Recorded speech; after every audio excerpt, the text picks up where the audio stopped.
Sa number 6, teenager nga nanakit sang ido for the content, ginpatawag sang LGU sang Kawayan. Nagpangayo sa pasaylo ang 18 anyos nga content creator nga nagtampuyong sa ido para sa iya nga content. Bangod suno sa iya, wala siya makahibalo sang layi nga nagapangapin sa mga kasapatan.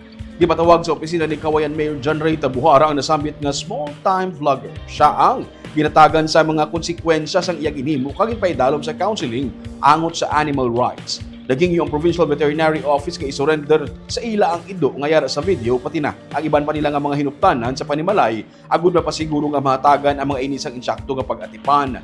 Nagpirma sa barangay hall sa mabugsay sa Kawayan ng vlogger nga nagapamatuod sa ila kooperasyon kag pagsunod sa panugda sang PVO.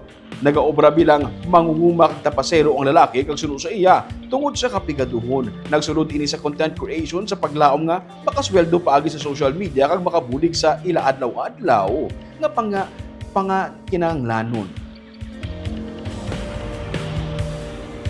Gusto ko tayo nga mo sikat yung ko iba nga content na amo na lang na hunahunaan ko te way ko kabalo nga sala gali.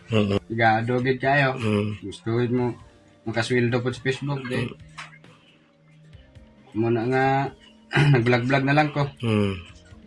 Dagang ako nga ubra gapangguna lang man way mako iban ubra tapos zero lang man ko. Ngayon lang ko sorry. Sorry sa tanan nga nangakig sa akon kung sala magid ang ginhimo ko. Ngayon lang ko tani sorry.